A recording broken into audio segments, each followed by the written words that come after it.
Undang-Undang Dasar 1945 merupakan hukum tertinggi yang ada di Indonesia sampai dengan saat ini. Tentunya, sebagai konstitusi negara Republik Indonesia, Undang-Undang Dasar 1945 pun memiliki sejarah di balik pembentukan Undang-Undang Dasar 1945 ini sendiri.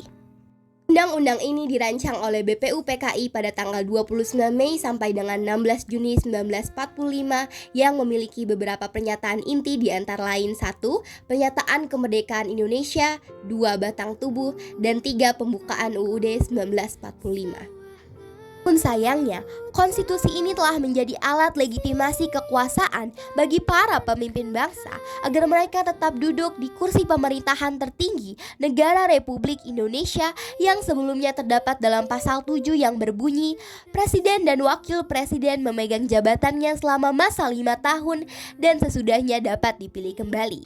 Hal ini dimanfaatkan dalam masa Orde Baru, di mana saat itu Presiden Soeharto menjabat sebagai presiden selama 32 tahun lamanya. Usut tak usut, Undang-Undang Dasar 1945 akhirnya pun diamandemen pertama kali di sidang umum MPR pada tahun 1999 yang berisikan pembatasan kekuasaan Presiden Negara Indonesia. Amandemen pertama, terdapat 9 pasal yang diubah dan yang paling signifikan adalah pasal 7 yang berisikan Presiden dan Wakil Presiden memegang jabatan selama 5 tahun dan sesudahnya dapat dipilih kembali dalam jabatan yang sama hanya untuk 1 kali masa jabatan. Hanya itu, terdapat perubahan lain mengenai kewenangan Presiden dalam memberikan grasi, amnesti, abolisi, dan rehabilitasi, serta perubahan pada pasal 20 terkait kekuasaan DPR dalam membentuk undang-undang. 1 tahun setelahnya terjadi amandemen kedua pada tahun 2000 yang membahas mengenai pengaturan hak asasi manusia di Indonesia.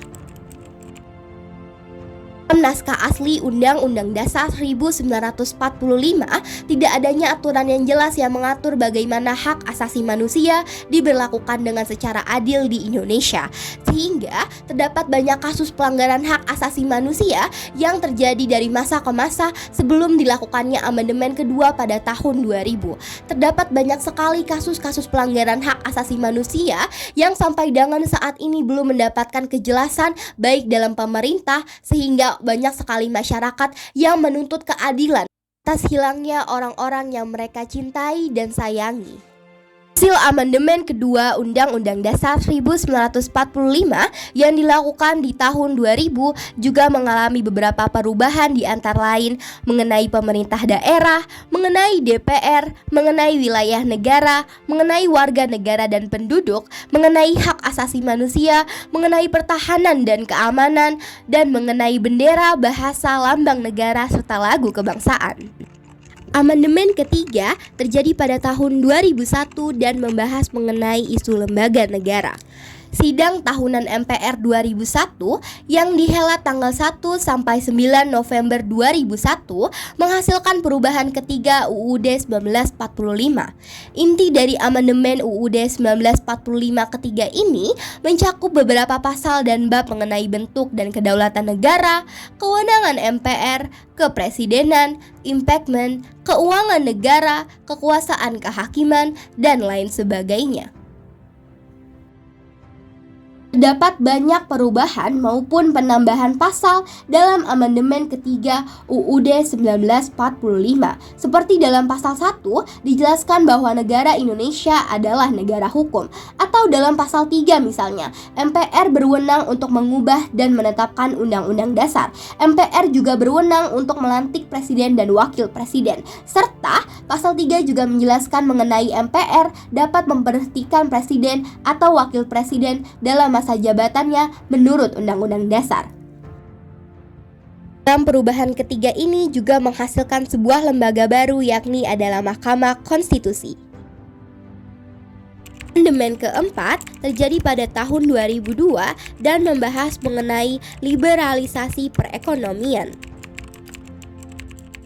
Hal ini terlihat jelas dalam pasal 33 ayat 4 yang berbunyi, perekonomian nasional diselenggarakan berdasar atas demokrasi ekonomi dengan prinsip kebersamaan, efisiensi berkeadilan, berkelanjutan, berwawasan lingkungan, kemandirian, serta dengan menjaga keseimbangan kemajuan dan kesatuan ekonomi nasional.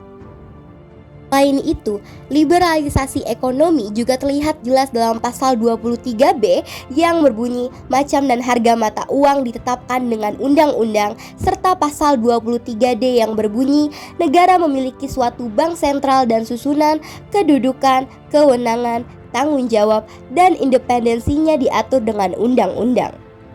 Dalam amandemen keempat ini, Dewan Pertimbangan Agung atau DPA akhirnya dihapuskan. Lantas, dari panjangnya perjalanan amandemen UUD 1945, apakah perlu dilakukannya amandemen kelima UUD 1945 saat ini?